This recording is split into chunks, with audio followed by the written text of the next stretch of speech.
Hello Guardians and welcome back.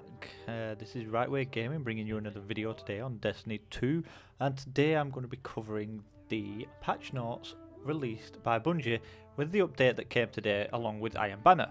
So I'm going to start off and I'm going to do it in order as what they've released on the patch notes. So first up, in Destiny Update 1.1.2, that's a mouthful, the one about Armor Masterworks. Of course, the first thing up, Armor Masterworks.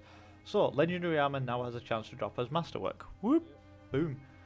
Any non-Masterwork armor may be upgraded to Masterwork for 5 Masterwork cores and 20 Legendary Shards. So that's a little bit less than what you do for the weapons, where it's 10 Masterwork cores, but you're paying a little bit more Legendary Shards from what I can remember.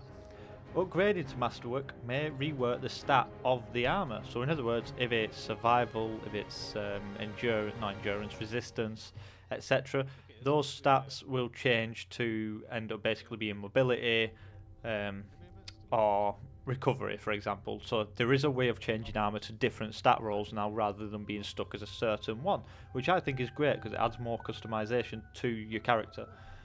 Masterwork armor grants 3% damage resistance while players are in a super state for each Masterwork armor piece equipped. Masterwork armor can have a different stat package, heavy, light or restorative, from the base armor piece. Players may rework Masterwork armor to randomly assign one of the 3 base packages to the armor, allowing players to re-roll stat packages on their armor piece by piece. So like I said, more customizability to your character. No longer do you have to wear an entire set of Crucible armor and it all be mobility. You can have 2 as mobility, 2 as recovery and 2 as resistance. You know, but sorry, 1 as resistance because there's only 5 armor pieces, that's my mistake. Reworking Masterwork armor requires 1 Masterwork core, again less than weapons, so I find that interesting how they've changed that. I wonder if they're going to change weapons in the future. So 1 Masterwork core and 10 Legendary Shards, compared to the 3 Masterwork cores to re-roll a weapon. Like weapons, Armor Masterworks have a higher drop rate from Trials of 9 and raid activities. So yeah, pretty much a given, and especially now with the Prestige raid dropping double the amount of loot, kind of gives you a little bit more rewards. Next up, they talk about the raid. So Benedict 9940 now has a rotating stock of armor and weapons available each week. Awesome. To unlock these items for purchase, players must complete the corresponding activity that week. Raid encounters drop at least 1 armor or weapon item. So by the sounds of this, you've got to complete the activity before you actually get access to his stock, which is quite interesting. So there's kind of a lockout on it. So raid encounters now drop at least 1 armor or weapon every encounter. That's perfect. That means that you're definitely going to get something. Whereas I've done raids before where I've gone all the way through and got nothing, which believe me sucks. Note, the Castellum and Reactor Escape encounters each drop 1 Legendary Engram per week. So basically the ones that are easy, you don't get anything. Complete a Prestige version of a raid encounter prior to normal difficulty will drop both Prestige and normal rewards while also locking the weekly rewards for each activity. So in other words, rather than having to run the raid twice, if you run it once on Prestige you get both lots of loot, but you cannot run the normal one afterwards and still get the loot for that. The last encounter of raid activities has a chance to drop a new exotic ghost exclusive to the Leviathan. Right, does that mean you can only get it to the Leviathan and not the raid lure? That's interesting. Raid armor has unique mods that only function within the Leviathan, we knew about this. Raid mods can be swapped at will for the cost of 1 raid token, perfect.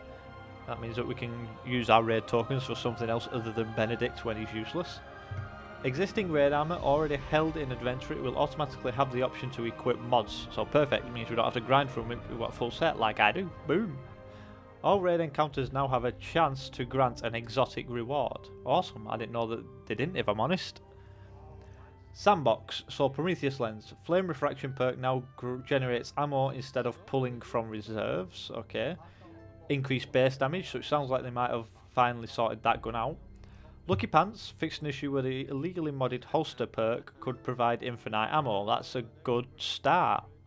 Ophidian Aspects, fixed an issue where the Cobra Totomic perk did not function properly when using weapons with the quick draw perk. Okay, I didn't know that, but I don't really use them.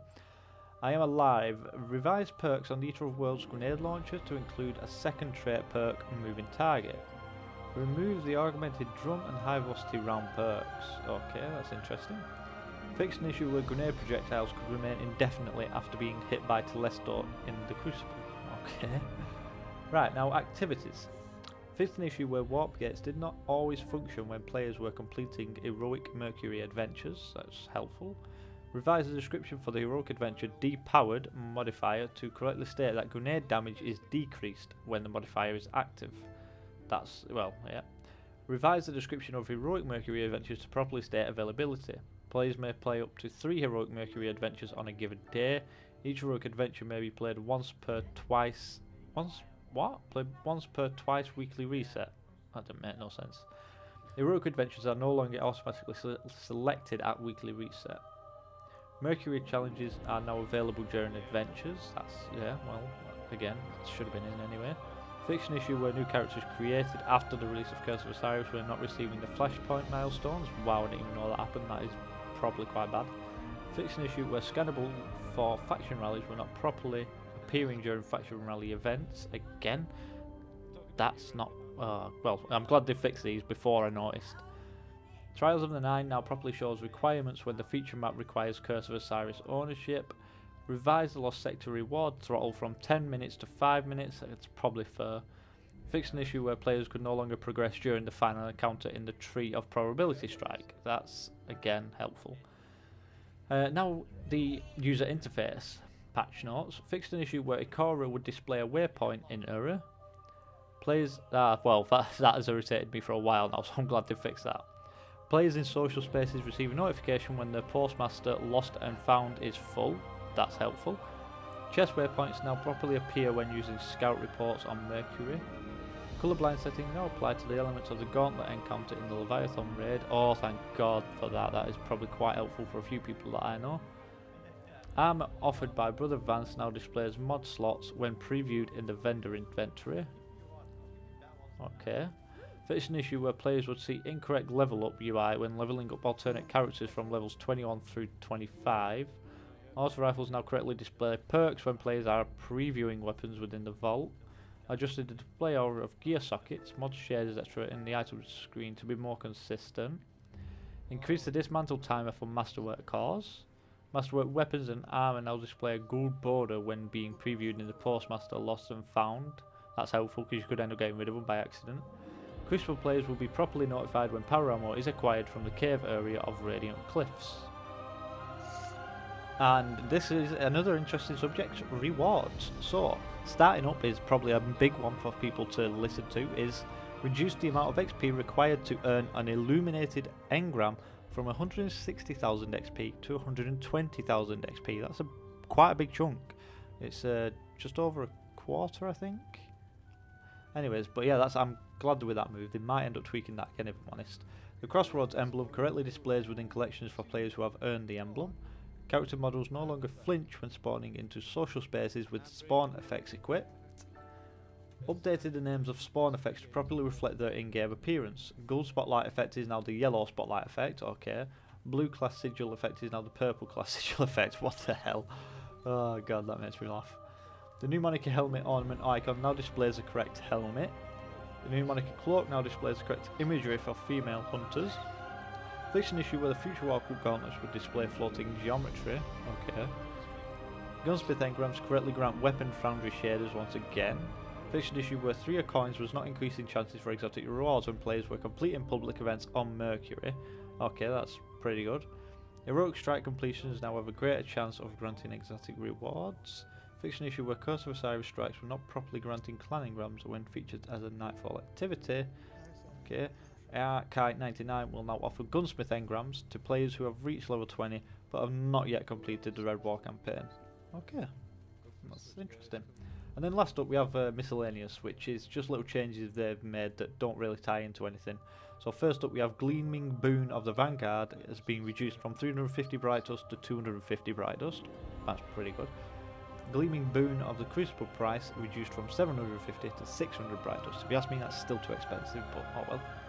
Fixed an issue where challenges were not appearing within quick play. That's been going on a while, so I'm glad to fix that. Fixed an issue where master records and mod components were not being forwarded to the postmaster lost and found. Wow, that's quite irritating. Fixed an issue where Destiny 2 could crash when players were changing emotes quickly. Fixed an issue where players could not interact with vendors after fast travelling to a social space. Faced an issue where the belt on Lucky Raspberry was not properly attached to the character model. Faced an issue where some Sparrow contrails could obstruct player view. Faced an issue where the get up and sneaky emotes could not be in the player inventory at the same time. Now that's strange. Cade now properly acknowledges player accomplishments during Mercury Flashpoint weeks when granting the Flashpoint engram, rather than asking the player about the weather on Io. Faced an issue where Zavala would display the wrong text when granting players rewards from heroic milestones. So there's a few little changes there, a lot that you're not going to care about, but there's a lot of changes at the same time, including things like Masterworks, armor, etc. So, you know, there's stuff that you can grind for, and not only that guys, but of course it's Iron Banner this week. So if you don't want to do the raid to grind for the new stuff in the raid, by all means go out there and grind for the new stuff in Iron Banner.